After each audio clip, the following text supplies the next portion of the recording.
É muito adequado, muito gostoso que nós tenhamos falado de gratidão. Minha voz está um pouco estranha, mas acho que dá para acompanhar. Gratidão. Nesses últimos dias eu vinha pensando, e já há algumas semanas que eu queria dar essa palavra para a igreja, mas eu vou aproveitar o momento. No último domingo, completam-se 6 anos que a Igreja Batista Conde me convidou para assumir o pastorado. Eu assumi na semana seguinte, 2, 3 semanas depois. Nesses 6 anos, como família, nós somos muito gratos. Obrigado, Cláudio. Muito gratos pela recepção, porque chegamos de outra cidade, com outra tradição, com outro jeitão, com outra maneira de ser. E a nossa sensação é que nós fomos muito bem recebidos, por isso, falo em meu nome, falo em nome da família, nós fomos extremamente gratos. E várias coisas têm se acumulado, que eu creio que é a generosidade de Deus que passa pela igreja e nos atinge. Entre outras coisas, nós tivemos no final de semana passado o casamento da minha filha. Imagino que eles não vieram hoje à noite. Você acha que não? Que coisa! Eles tiveram a alegria de, no meio da lua de mel, ter que lutar com um vulcão que entrou em erupção no Chile e ficaram respirando fuligem por mais ou menos uma semana, mas pelo menos os recados que mandaram que estão muito felizes, graças a Deus. Mas isso é graça de Deus, quando a gente como família pode celebrar o casamento de um filho e sentir a igreja se alegrando contigo, sentir que a igreja participou disso de uma maneira muito, muito intensa. Final de semana passado foi muito corrido para nós, como vocês podem imaginar. Além da correria para o casamento, no domingo nós tínhamos umas 25 pessoas lá em casa, parentes de São Paulo principalmente. E foi um momento muito gostoso, porque há muitos anos nós não convivemos em família, estando aqui no Sul enquanto a família toda está por lá.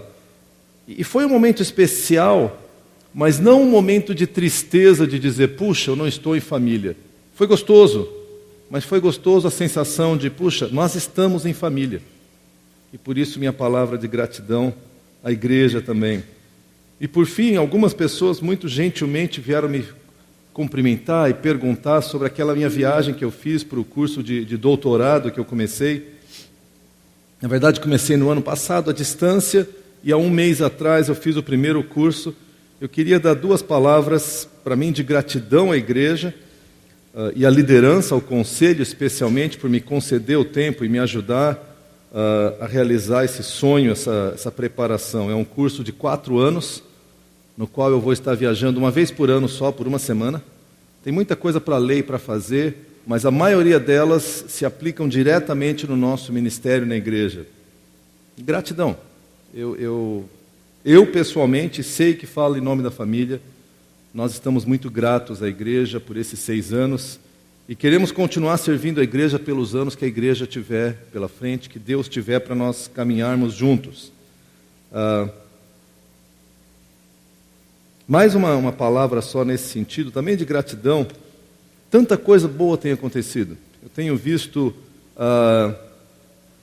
tantos jovens se envolver em ministério. Fico muito feliz, Samuel, de ter você na equipe. A gente te puxa a orelha de vez em quando, mas a gente puxa a orelha um do outro também, então estamos em casa.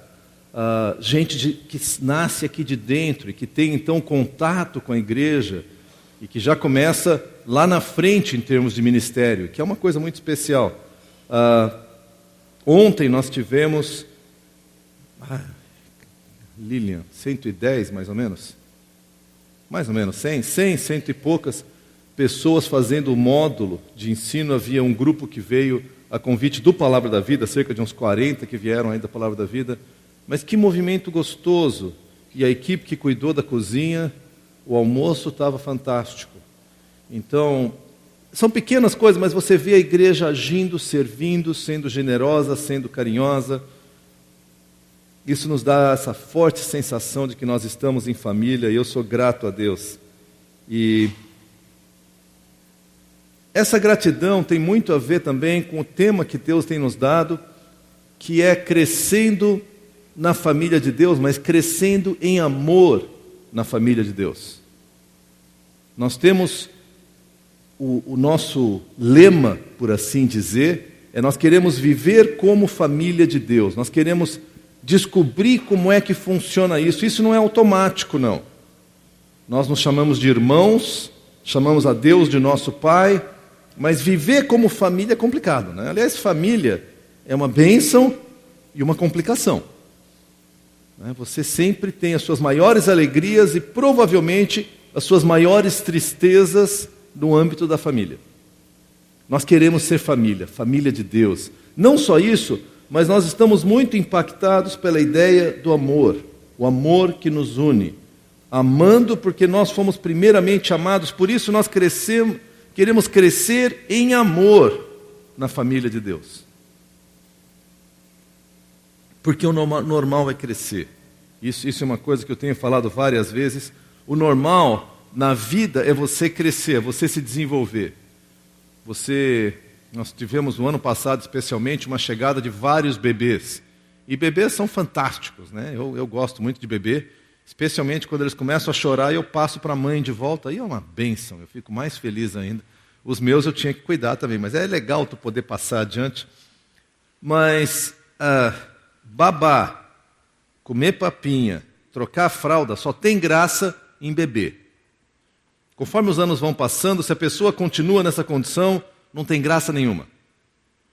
E nós conhecemos, por várias razões de doença, limitação ou outras coisas que aconteceram, adultos que têm que passar por esse cuidado de papinha, de babar ou de trocar fralda. E é uma condição que para nós gera assim, não devia ser assim. Acontece, a gente sabe que acontece, e é nosso papel, como nossa irmã Tabeia e outras pessoas, nós cuidarmos. E graças a Deus que eu percebo aqui na nossa igreja um amor muito grande pelos idosos, precisamos crescer ainda nisso. Mas o normal é crescer, não é ficar parado. Fralda é bonitinho lá no comecinho, e depois perde a graça rapidinho, né? Você quer ver o filho crescendo.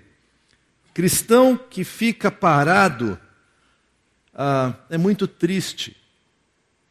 Na vida cristã, se você começa a seguir a Jesus, dá os primeiros passos de entregar sua vida para Jesus e é semelhante ao cristão que começa a sair ao bebê, que começa a se desenvolver e por alguma razão para de se desenvolver. Não consegue se alimentar, não consegue ir no banheiro sozinho, não consegue.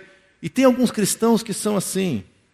Passam 5, 10, 20, 30, 40 anos e ainda são bebês na fé. Ainda precisam de papinha, de leitinho. É triste para nós que observamos isso, mas eu acredito de verdade que é muito mais triste para o próprio cristão. Porque apesar da vida adulta ter uma série de desafios, trabalho, decisões e várias coisas, eu prefiro ser adulto do que criança. Alguns falam, que saudade de ser criança. Tem algumas coisas da infância que eu tenho saudade. A começar um corpo que funcionava bem melhor do que o meu hoje, tá? Mas ser criança tem algumas coisas complicadas. Você não escolhe a hora de dormir.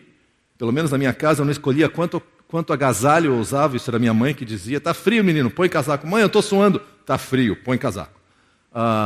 O que você come, que hora você vai dormir, que hora você vai acordar, onde você vai, posso, não pode. Por quê? Porque eu disse que não. E também na vida cristã é triste, e eu creio que quem nunca amadurece na vida cristã perde muito. Perde muito, porque fica assim só no beabá, fica no leitinho, e não aproveita as coisas fantásticas de crescer na vida cristã, os desafios que Deus tem para ti, as coisas às vezes difíceis, mas tão prazerosas. Na vida de adulto, você poder escolher um companheiro, começar um namoro, noivar e casar. Isso não é coisa para criança. Por quê? Porque eles não têm discernimento, não têm condições de manter esse relacionamento. Isso é um privilégio de adultos. O privilégio que nós temos como adultos de cuidar do filho e ver o filho crescer e volta e meia partir nosso coração, mas você cresce, você investe no filho e você cuida do filho, isso é coisa de adulto. Criança não pode fazer isso. Eles não cuidam nem de si mesmos, como é que vão cuidar dos outros? O privilégio que nós temos de adulto, como adultos, de escolher onde é que eu vou investir o meu tempo, as minhas prioridades, o meu dinheiro. E eu sei que volta e meia a gente não tem tanta escolha assim para o dinheiro.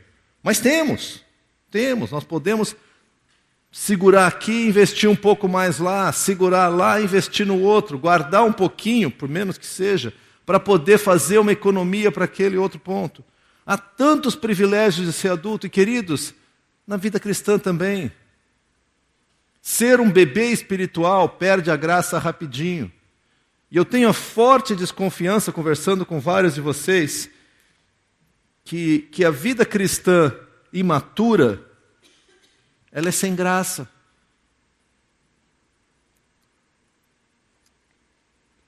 Se você acabou de aceitar Jesus, ou se você está começando sua caminhada com Jesus, é normal, não é sem graça, porque tem muita coisa nova.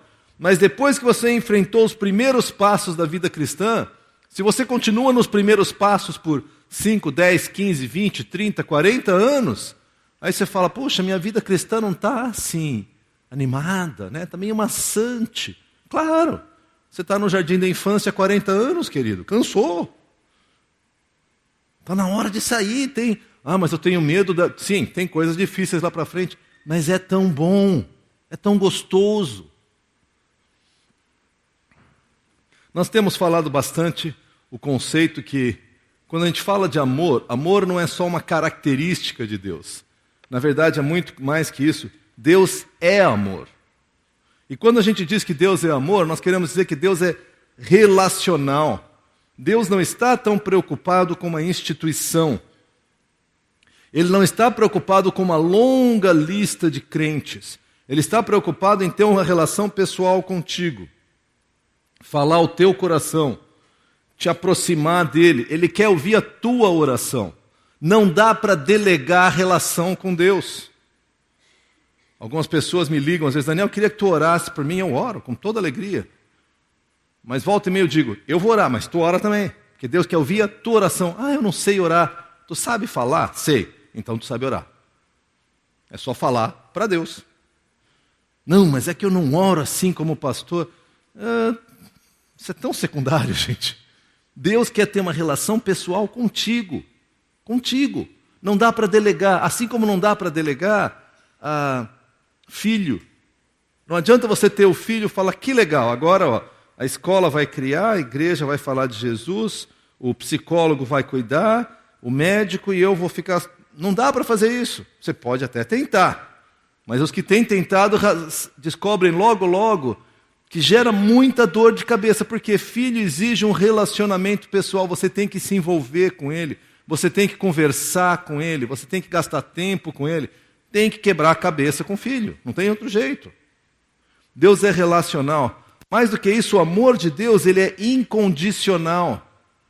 Não importa, isso é uma coisa que a gente ouve muitas vezes também, de pessoas que estão chegando perto de Deus e elas me dizem assim, eu não estou pronto ainda, eu preciso arrumar algumas coisas na minha vida para estar pronto para Deus.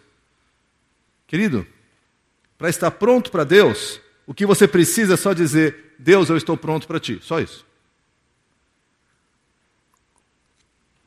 E se você tentar arrumar muito a sua vida antes de se encontrar com Deus, o mais provável é que a sua vida termine e você ainda não está pronto. Porque Deus não está preocupado com isso. Deus não está preocupado com o quão certinho você vive a sua vida. Isso Ele vai trabalhar na tua vida. O foco dele é ter um relacionamento contigo. O amor dele é incondicional.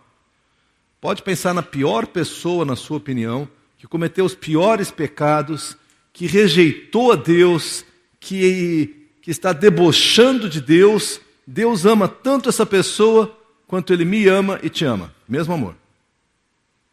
Jesus morreu tanto por mim quanto morreu por aquela pessoa. A grande diferença é que eu aceitei o sacrifício de Jesus e talvez essa pessoa não tenha aceitado. O amor de Deus é igual. Eu imagino que Deus fique um pouco mais feliz porque eu estou buscando um relacionamento com Ele. E aquela pessoa está fugindo do relacionamento de Deus. Mas não é a qualidade da minha vida que vai fazer com que Deus me ame mais. O amor de Deus é incondicional. Além disso, o amor de Deus é eterno. Nós temos falado, e eu quero repetir aqui, o conceito de que família é o plano de Deus. Família é talvez a expressão que melhor representa o modo como Deus age. Quando Deus pensa em toda a humanidade, Ele pensa em famílias. Por isso que Ele chama a igreja de família de Deus. Abra comigo sua Bíblia, para nós olharmos, vamos abrir em Gênesis. Vamos começar em Gênesis capítulo 2. Não dá para começar muito antes, né? Porque Gênesis capítulo 1 é a criação, Gênesis capítulo 2, Deus começa a falar de família. E eu quero que vocês acompanhem, eu vou pegar só algumas passagens, senão vamos ter que gastar o tempo todo nisso. Para vocês observarem como para Deus, família carrega em si o potencial de todo esse amor. E repare que eu falei o potencial. Porque se nós pensarmos na nossa família de origem, você pode ter uma família fantástica, uma família crente, uma família amorosa, mas eu tenho certeza que tem momentos de muita dor na tua família. E quando você pensa em irmãos, em primos, em tios, amplia um pouquinho o foco, tem muita ferida que você carrega até hoje por causa da sua família. Então, quando nós falamos de ser família de Deus, nós não estamos dizendo que nós somos perfeitos. Nós somos família. E queremos viver mais e mais como família de Deus. E queremos aprender a viver esse amor. Gênesis capítulo 2, a partir do verso 18. A gente lê assim: Então o Senhor declarou, não é bom que o homem esteja só. Farei para ele alguém que o auxilie e lhe corresponda. E aí ele diz das tarefas que ele deu ao homem para dar nome a todos os animais. A ideia de dar nome significa exercer autoridade também sobre os animais. Todavia não encontrou quem pudesse ser a companheira do homem. Verso 21. Então o Senhor fez o homem cair em profundo sono. E enquanto este dormia, tirou-lhe uma das costelas, fechando o lugar com carne. Com a costela que havia tirado do homem, o Senhor Deus fez uma mulher e a levou até ele. Então disse o homem: Esta sim é osso dos meus ossos, carne da minha carne, e será chamada mulher, porque do homem foi tirada. Por essa razão o homem deixará pai e mãe, e se unirá à sua mulher, e eles se tornarão uma só carne. Gente, o pecado nem aconteceu no mundo ainda.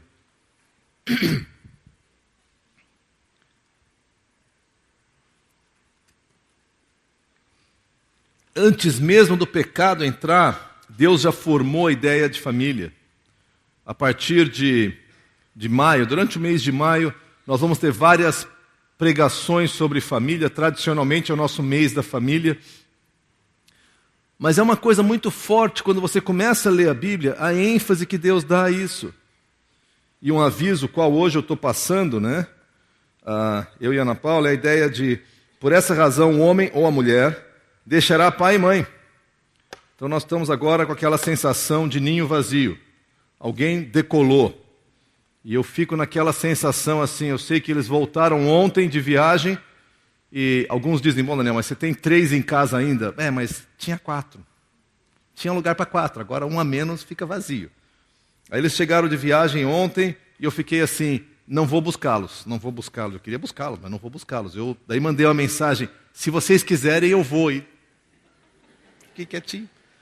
Porque a gente precisa aprender como pai a deixar abrir as asas e voar. E eu fico aqui no apoio, qualquer coisa conta comigo.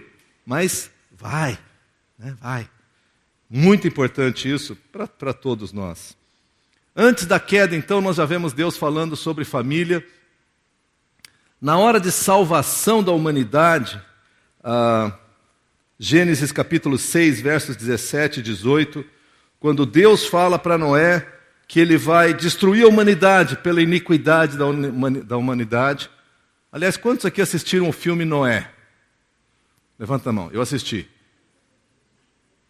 Perda de tempo, mas assim é divertido.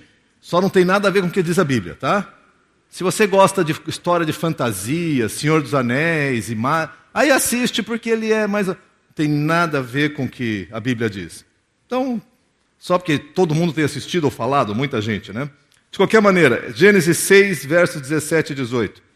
Eis que vou trazer água sobre a terra, o dilúvio, para destruir debaixo do céu toda criatura que tem fôlego de vida, tudo que há na terra perecerá.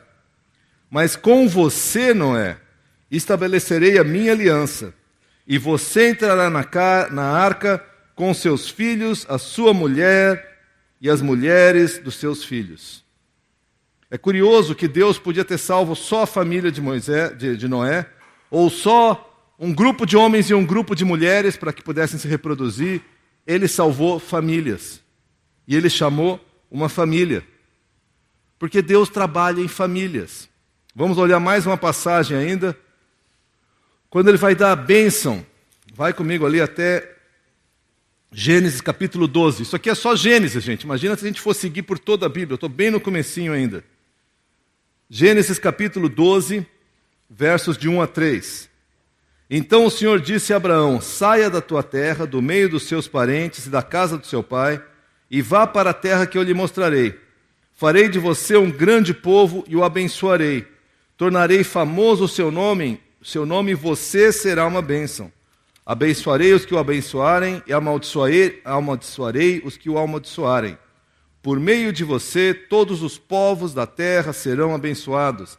A palavra povos, todos os povos da terra, pode também ser traduzido por famílias. Ou seja, por meio de você, todas as famílias da terra serão abençoadas. Deus trabalha por família. Deus entende que a família é o contexto em que Ele vai moldar o nosso coração. Por isso que Ele dá filhos aos pais. A gente, quando casa, fala: pá, eu sei criar filho. Deixa comigo que eu sei criar filho. Aí os filhos chegam. E aí bate o desespero. Deus, como é que é mesmo esse negócio? E a gente é desafiado. Como é que eu faço? Eu falei que eu queria ser paciente, estou eu perdendo a paciência com meu filho.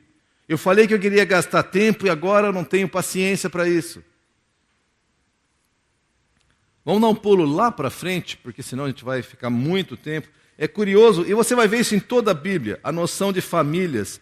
Eu e minha casa serviremos ao Senhor. E várias outras noções de como Deus acompanha e pensa em termos de famílias. Mas abra comigo em Efésios agora, no Novo Testamento, capítulo 2, verso 19. E a promessa que o apóstolo Paulo nos diz é assim: portanto, Efésios 2, 19, portanto, vocês já não são estrangeiros, nem forasteiros, mas concidadãos dos santos, e presta atenção, e membros da família de Deus. Se você segue a Jesus, se você é um discípulo de Cristo, você é membro da família de Deus. Você pode até não gostar dos teus irmãos, mas você é membro da família de Deus. Você pode até ficar meio assim, não sei, mas tu é membro da família de Deus. Tu pode viver de acordo com o seu chamado de membro da família de Deus, ou viver em rebeldia, mas tu é membro da família de Deus. E pensando nessa imagem de família de Deus, eu creio que o apóstolo João, quando escreveu 1 João, ele tinha isso em mente, porque ele fala muito sobre amor. Abra comigo ali em 1 João capítulo 2. A primeira carta de João, lá no final da Bíblia, quase no Apocalipse, ele vem falando de amor. E ele fala da importância da comunhão. E ele fala da importância de eu andar na luz para que eu possa ter comunhão com os irmãos. E ele fala de várias coisas. O Roger nos ensinou semana passada sobre o perigo de amar o mundo. E ele ainda assim mantém uma noção de muito carinho. E eu quero ler com vocês agora e estudar hoje à noite. É um tema que eu já estudei há uns 2, 3 anos atrás, mas é importante nós lembrarmos, que é 1 João 2, capítulo 2, versos 12, 13 e 14. E nós lemos assim: filhinhos, eu lhes escrevo porque os seus pecados foram perdoados graças ao nome de Deus. Pais, eu lhes escrevo porque vocês conhecem aquele que é desde o princípio. Jovens, eu lhes escrevo porque venceram o maligno. Esses são os versos 12 e 13. Aí chega no 14, ele repete, dando uma ênfase de novo às 3 categorias, e fala: filhinhos, eu lhes escrevi porque vocês conhecem o Pai. Pais, eu lhes escrevi porque vocês conhecem aquele que é desde o princípio. Jovens, eu lhes escrevi porque vocês são fortes e em vocês a palavra de Deus permanece e vocês venceram o maligno. A primeira coisa que a gente repara, obviamente, é crescimento. Ele fala de filhinhos, de jovens e de pais. É óbvio que o critério dele aqui não é a idade, mas é maturidade. E isso fica óbvio, como nós vamos olhar aqui nas descrições que ele faz de cada uma das etapas. Então ele está falando para a igreja dizendo: filhinhos, eu escrevi para vocês, filhinhos espirituais, aqueles que se converteram há menos tempo, aqueles que ainda estão aprendendo os primeiros passos da vida cristã. Jovens espirituais, eu escrevi para vocês, porque vocês são fortes e vocês têm vencido. Pais espirituais, eu escrevi para vocês também, porque vocês conhecem aquele que é desde o princípio. Vocês têm experiência com esse Deus há tanto tempo. E aqui nós batemos de novo na questão dos bebês e dos estagnados. E eu quero fazer essa distinção. Bebê espiritual é alguém que começou a andar com Jesus. Devido ao fato dele não ter uma grande experiência, volta e meia eu menciono, por exemplo, 1 João, e falo, olha, é lá no fim do Novo Testamento, é lá próximo do Apocalipse. E alguns devem dizer, eu sei onde é 1 João. Tu sabe, porque faz tempo que tu está andando no meio da igreja. Tem várias pessoas que nos visitam, que estão começando a caminhar conosco, que 1 João é uma novidade para eles. Então, filhinho é aquele que ainda não entende como é que funciona. Ele está começando a caminhar. Jovens espirituais são aqueles que já têm tido algumas vitórias. E o triste, como mencionei no começo, é quando alguém que já tinha idade para ser jovem ou pai, continua bebê. Tem um autor que eu gosto muito, John Ortberg, que ele menciona que às vezes ao pregar ele se sentia assim, como se ele estivesse descendo e colocando uma mamadeira na boca de cada um no culto, assim, ó. Ele desce, corre, mamadeira, papinha, E o mais triste é que às vezes eu preciso afastar o bigode, a barba, para colocar o bico na boca, porque o cara está lá, 30 anos de igreja e já tem barba, mas eu quero papinha. E se não tiver na temperatura certa, eu cuspo fora. Nessa perspectiva, eu quero propor para vocês o que tem nos orientado muitas vezes, que é o seguinte: vamos pensar como se fôssemos uma família aqui. No centro da família, obviamente, está Deus, mas aqueles que detêm mais autoridade espiritual pela caminhada deles, que são os pais. Característica de pai é que pai cuida dos outros. Ao redor deles nós temos os jovens espirituais. Algumas características dos jovens nós vamos ver, mas aguentem aí, tá? Jovem é meio bagunceiro, jovem gosta de fazer coisa diferente, jovem é meio barulhento, jovem é forte. É ótimo. Final do curso do discipulado ontem, eu não sei com quem eu falei, escuta, precisamos desmontar as mesas, tinha 8, 9 mesas. Enquanto eu conversava com a pessoa, quando eu olhei, as mesas já foram desmontadas, guardadas, e o pessoal estava faceiro, conversando assim, pronto, resolveu. Estou falando fortes fisicamente.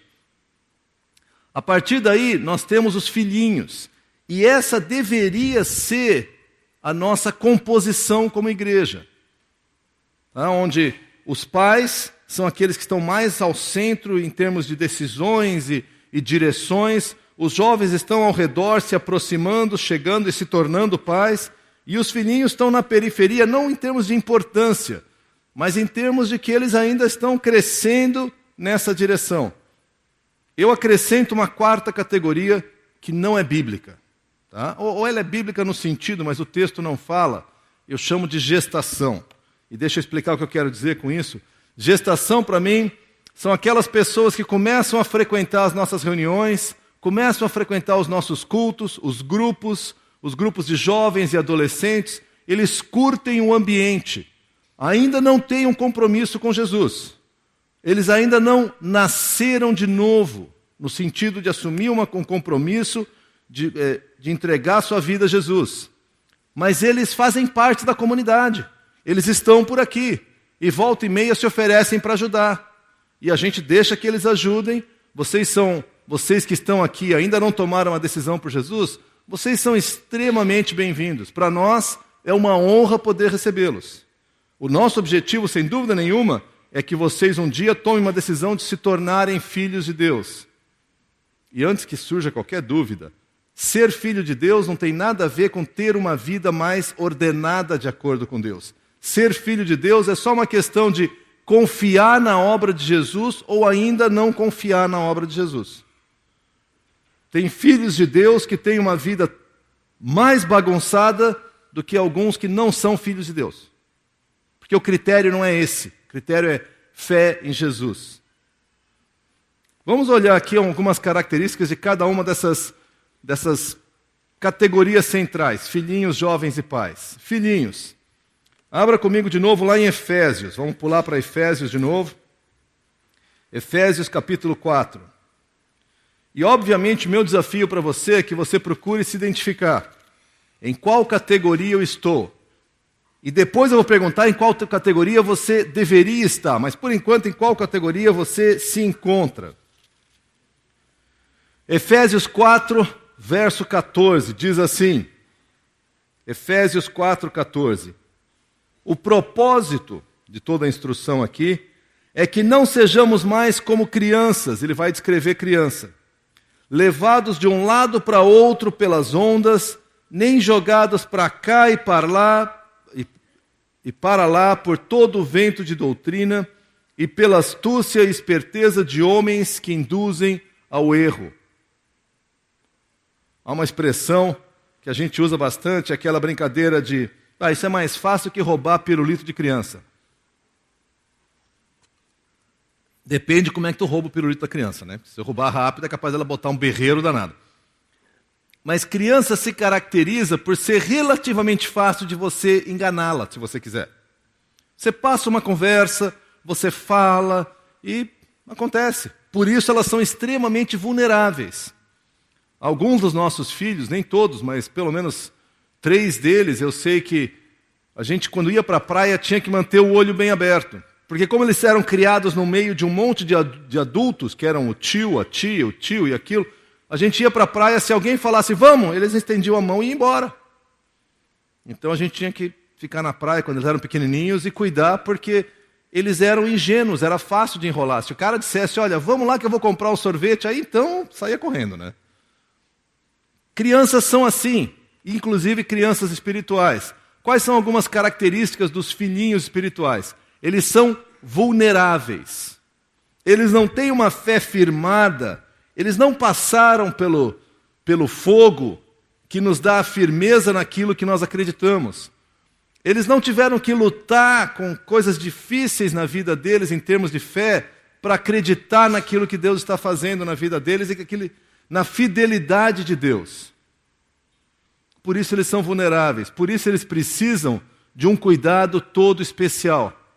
Eles precisam de alguém que explique para eles. De repente, alguns de nós que já andamos com Jesus há muito tempo, aí você perde o emprego e você fala, puxa, Senhor, por que o Senhor me deixou perder o emprego? O que o Senhor quer me ensinar? E eu vou caminhar, mas eu estou... Agora, se alguém que acabou de se converter e perdeu o emprego, a reação dele é, cara, eu aceitei Jesus e perdi o emprego, o que é isso? Deus está me castigando? Não, vem cá, deixa eu te explicar, não é assim. Às vezes Deus vai nos deixar passar por algumas coisas, Ele precisa de um cuidado especial. Outra característica do filhinho é que ele é instável. Criança é assim. Eu lembro de pelo menos uma vez que nós saímos para passear num desses parques, que as crianças se divertem muito e os pais quase morrem. E eu gosto de parque, hein? Mas eu sei que no final do dia eu estava podre. Eu queria um lugar para deitar e dormir. E aí um dos meus filhos falou, pai, vamos comprar... Eu não sei o que era para comprar, uma boneca, um pirulito, alguma coisa. Eu falei, não filho, chega, agora vamos para casa. Também? Tu não deixa nada mesmo? Depois de um dia no parque, aí eu parei para pensar e falei, não, né? Eu te amo, eu te odeio. É assim... No minuto seguinte eu te odeio. Porque a criança está... E, gente, desculpa dizer, isso é normal. Né? Já teve mais uma vez que eu fui disciplinar meus filhos quando pequenos, e aí, no meio da conversa saía eu não gosto de você. Que acho que é a pior ofensa que eles conseguem fazer para os pais, né? Eu nem gosto de você. E eu lembro que, a primeira vez eu engasguei, a segunda vez eu falei, pá, que pena, eu gosto muito de você. Vamos continuar, vai, não muda nada. Porque o instável é a criança, não o adulto. Espero, né? Porque se eu ficar desestabilizado por aquilo, aí pronto. Criança é instável. Por isso, ela precisa de um contato frequente. Se você é um pai minimamente razoável, você não vai sair um final de semana e deixar 2, 3 filhos abaixo de 5 anos sozinhos em casa. Quando voltar, nem casa vai ter mais. Agora, se seus filhos têm 15, 16, 18, não há problema nenhum. Ou talvez fica pior ainda, né? Não. Em geral dá para você sair, porque dá para confiar mais. Outra característica de criança é que falta discernimento. Não porque elas sejam más, mas é porque falta quilometragem, gente. Elas não percebem as coisas. Elas acreditam com muita facilidade. Elas, infelizmente, não tiveram que encarar um monte de decepção que nós tivemos que encarar. Por isso elas meio que são ingênuas, compram o que for passado para elas. Por isso elas precisam de orientação, de acompanhamento. Jovens espirituais. Olha comigo 1 Coríntios. 1 Coríntios capítulo 9. Eu vou ler o verso 24 a 27. 1 Coríntios 9, 24 a 27. Filhinho espiritual é aquele que precisa de todo cuidado. E aqui eu digo de novo. Tem alguns crentes há 20, 30 anos que são exatamente assim. Não gostei. A música estava muito alta. O pastor falou demais. Ou falou de menos. Ou aconteceu isso, ou aconteceu aquilo. São pessoas profundamente instáveis. Gente assim vai sofrer muito na vida. É ou não é? Nós conhecemos alguns adultos que, não estou falando espiritualmente, mas socialmente, são pessoas que se magoam por nada. Essas pessoas sofrem muito na vida. Porque a vida, espero não surpreender ninguém, é dura. Por isso que a gente protege as crianças. Jovens espirituais. Olha só, 1 Coríntios capítulo 9, versos 24 a 27. Vocês não sabem que de todos os que correm no estádio, apenas um ganha o prêmio? Corram de tal modo que alcancem o prêmio. Todos os que competem nos jogos se submetem a um treinamento rigoroso para obter uma coroa, que logo perece. Mas nós o fazemos para ganhar uma coroa que dura para sempre. Sendo assim, não corro como quem corre sem alvo, e não luto como quem esmurra o ar, mas esmurro o meu corpo e faço dele meu escravo, para que depois de ter pregado aos outros, eu mesmo não venha a ser reprovado. Essa é uma linguagem que você não usa para crianças. Essa é uma linguagem que você usa para jovens, porque eles também têm características e necessidades. A primeira característica de jovens é que eles são fortes espiritualmente falando, porque o que marca o jovem espiritual é que ele começou a ter vitórias na sua vida espiritual. A criança está só curtindo a salvação, o amor dos irmãos, que maravilha. Aí, com o passar de tempo, Deus chama a pessoa e fala, olha, agora eu preciso tratar desse pecado na sua vida. Aí a criança fala, magoei, não quero mais. O jovem fala, peraí, eu tenho que tratar, como é que é esse negócio de crescer? E aí Deus te põe num treinamento, às vezes rigoroso, para que você abandone alguns pecados que está na hora de abandonar. E o jovem espiritualmente é aquele que já venceu algumas coisas na sua vida espiritual. Ele já abandonou um pecado, ele já lidou com uma amargura que ele tinha com pai ou mãe ou alguém assim. Ele já abandonou algum vício, ele já conseguiu controlar o seu temperamento, ele já aprendeu a pedir perdão para as pessoas que ele ofende. Isso é característica de jovem espiritual. Eles são fortes nesse sentido, por isso eles precisam de oportunidade. Eu dou graças a Deus pelo número de jovens que nós temos na Conde, que se envolvem com o ministério de adolescentes, que se envolvem com o ministério de pré-adolescentes, que se envolvem com o ministério de crianças. Deixa eu dar um alerta a vocês, que é meio óbvio, mas vocês sabem.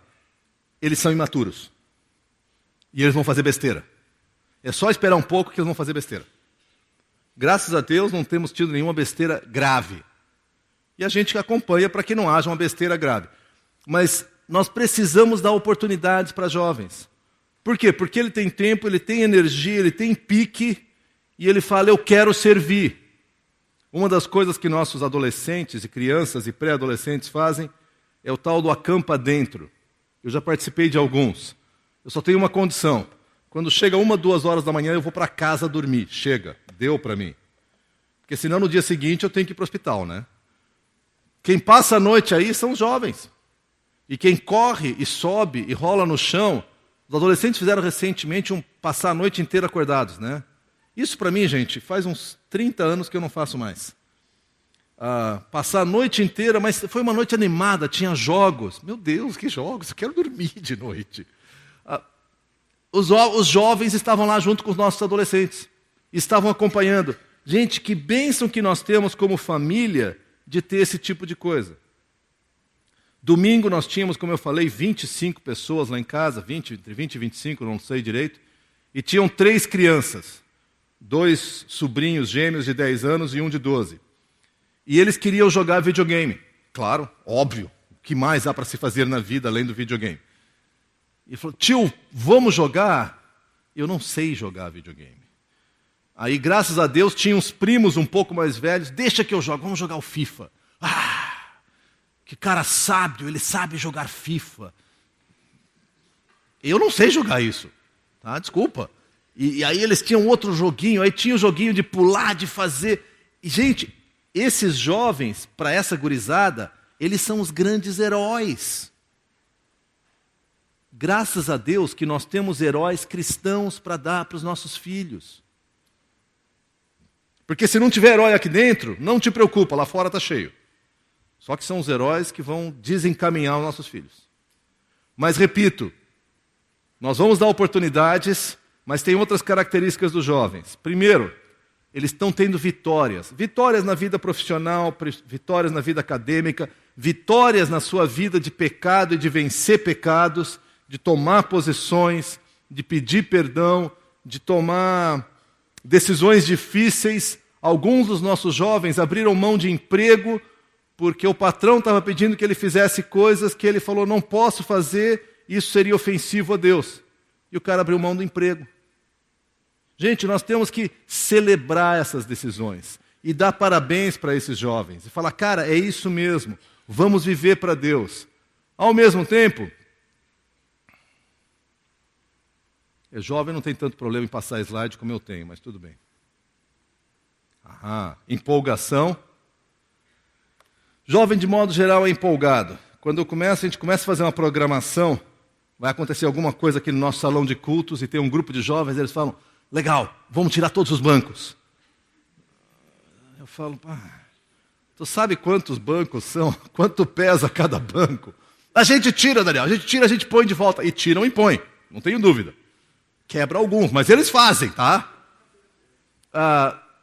Eu quero dar todo o espaço para isso. Mas volta e meia precisa dar uma certa direção, porque senão a empolgação é assim, vamos fazer. Por isso que nós temos tentado acompanhar muito de perto esses jovens espirituais. Agora vamos falar dos jovens espirituais, estou falando muito dos nossos jovens que realmente são uma bênção. Jovem espiritual é quando tu deixou de ser um bebê espiritual e você tem tido vitórias. Nós temos gente no nosso grupo pequeno que eu vou chutar que tem mais de 50 anos e se tornaram jovens. Eles estão tendo vitórias na vida espiritual deles de uma maneira impressionante. Eles eram bebês na fé e hoje eles são jovens. Porque eles têm perdoado, eles têm aprendido a orar, eles têm aprendido a estudar a Bíblia, eles estão se alimentando, estão se tornando adultos espirituais. Isso é muito empolgante, é muito legal. E eles estão felizes com isso. Deixaram de ser o bebezinho que chora para tudo e precisa de ajuda. Hoje eles estão seguindo. Finalmente nós chegamos aos pais espirituais. A 1 Tessalonicenses, eu vou ler no capítulo 2, eu vou ler o verso 7 e o verso 12. 1 Tessalonicenses, capítulo 2, versos 7 e 12. Verso 7 diz assim: Embora, como apóstolos de Cristo, pudéssemos ter sido um peso, fomos bondosos quando estávamos entre vocês, como uma mãe que cuida dos seus próprios filhos. E o verso 12 diz, vou ler o 11 e o 12. Pois vocês sabem que tratamos cada um como o pai trata seus filhos, exortando, consolando e dando testemunho, para que vocês vivam de maneira digna de Deus, que os chamou para o reino e para a sua glória. Primeira característica dos pais espirituais é que eles são capazes de cuidar de outros. Eu tenho jovens entre nós que são pais espirituais.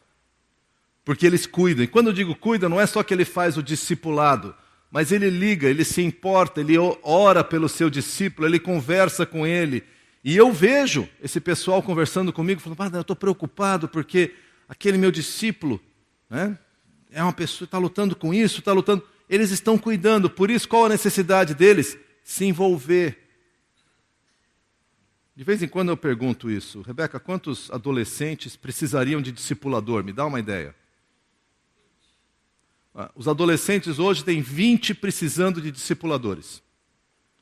Discipulado com adolescente, gente, não precisa ser PhD em teologia, tá? Discipulado com adolescente é você sentar, como é que você está? Vamos estudar um livro juntos. Se te precisar de saber qual livro, que livro eu estudo? A liderança do nosso Ministério de Adolescentes te diz qual livro. Precisa de alguém que se envolva, liga, conversa.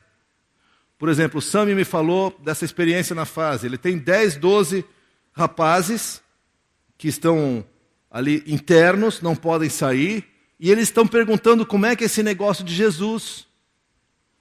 E aí o Sami tenta responder para 10, 12 ao mesmo tempo, que é pelo menos difícil, né? Já imaginou se nós pudéssemos ter lá homens que fossem... Pode ir de vez em quando também, não pode? De repente fala com o Sami, você fala, não sei se eu consigo. Sami, quero ir visitar uma vez. Mas não estou... Não, vai uma vez. Eu sei que o Jorge e o Alceu foram visitar uma vez e foi uma experiência muito boa para vocês.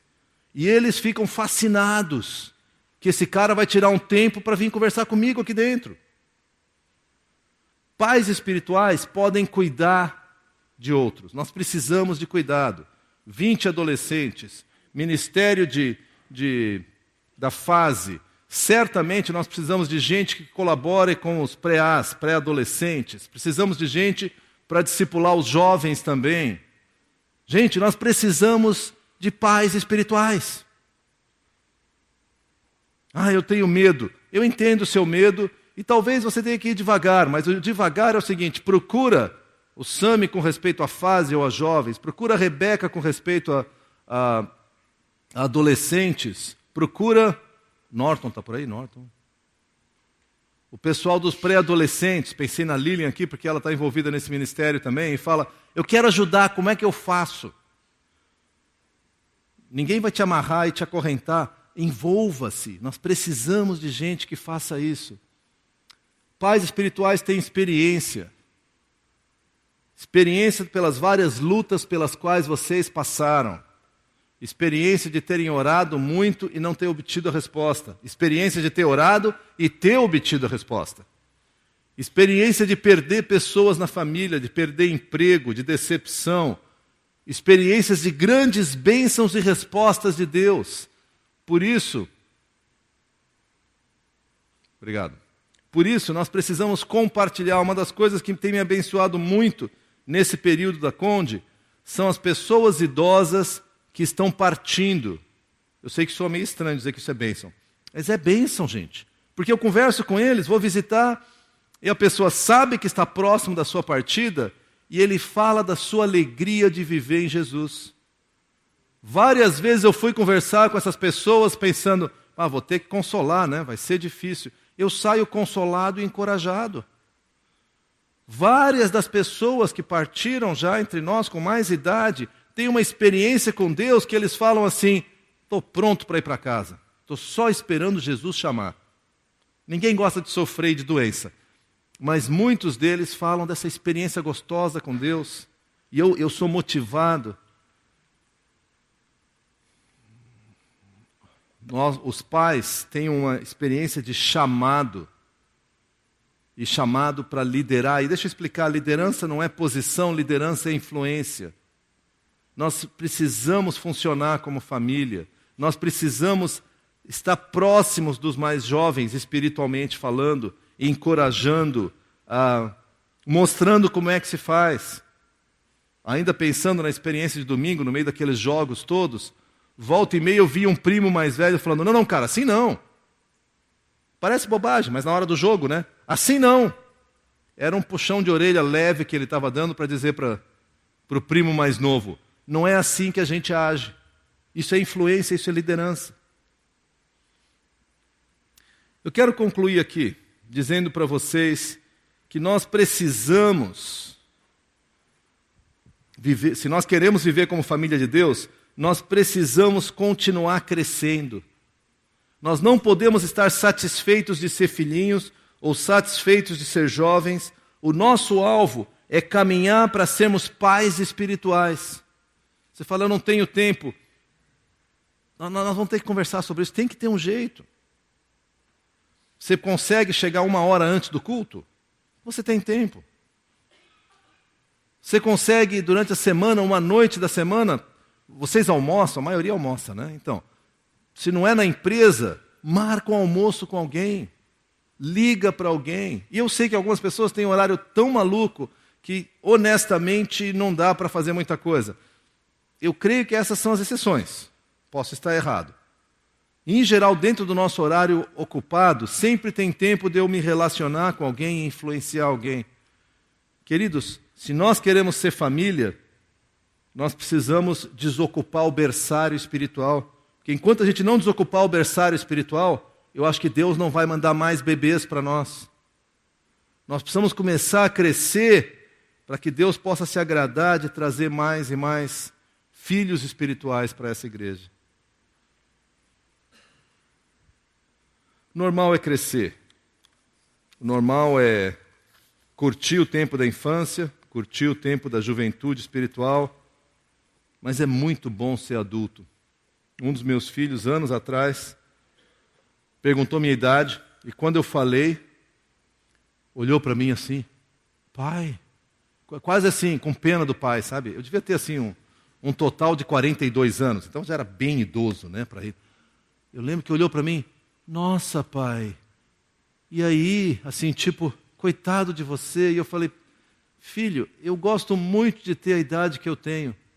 É mesmo? Assim, como? Você é um idoso? Eu falei, é muito bom. E aí eu comecei a falar as várias coisas que eu podia escolher. Ele falava, mas você tem que trabalhar. Cara, você tem que ir para a escola. É verdade. E aí a comparação bateu, né?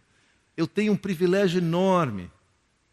Queridos, eu quero realmente concluir com uma oração, mas chamar vocês ao privilégio, a honra, a bênção de amadurecer na vida cristã e abençoar outros, deixar uma herança espiritual. Eu tenho tido esse privilégio que realmente me encanta. Esse sábado, ontem, um dos professores que veio dar um curso foi o Edgar D'Alegrave, que é pastor em Caxias do Sul, que foi alguém que aceitou a Jesus no meu pequeno grupo, e eu tive o privilégio de discipulá-lo por anos. Hoje ele é um pastor, é um mestre da Bíblia, que é fantástico. Se eu não estivesse dando um curso, eu ia fazer o curso dele, porque eu sei que foi muito bom. Gente, e ele não é o que ele é por minha causa, não é isso que eu estou dizendo, tá? Mas eu tive alguma contribuição. Em algum momento eu dei um empurrão na direção certa. Gente, que privilégio isso para nós, que alegria. Baixe sua cabeça comigo. Senhor Jesus, nós somos gratos porque o Senhor é muito bondoso conosco, Pai. O Senhor nos chama para nos aproximarmos e nos tornarmos filhos, e aí o Senhor nos dá desafios para nos tornarmos jovens à medida que obtemos vitórias, e finalmente o Senhor nos chama para investirmos naqueles que precisam de ajuda e de investimento. Pai, eu quero rogar pela minha vida, primeiro agradecer pelo privilégio que eu tenho tido de poder investir na vida de outros. Eu quero agradecer porque tantos aqui na Conde, Pai, têm investido na vida de outros. Eu quero pedir que o Teu Santo Espírito venha desafiar, venha chamar, venha encorajar aqueles que ainda não têm dado esses passos, Pai, a fazer isso. Ajuda-nos a sairmos da infância espiritual, nos tornarmos jovens que são exercitados na sua vida espiritual, para que por fim possamos ser pais e mães espirituais para essa igreja. Usa-nos, Senhor, para a Tua glória, pois nós queremos viver como família de Deus, crescendo no Teu amor. No nome de Jesus é que eu oro. Amém.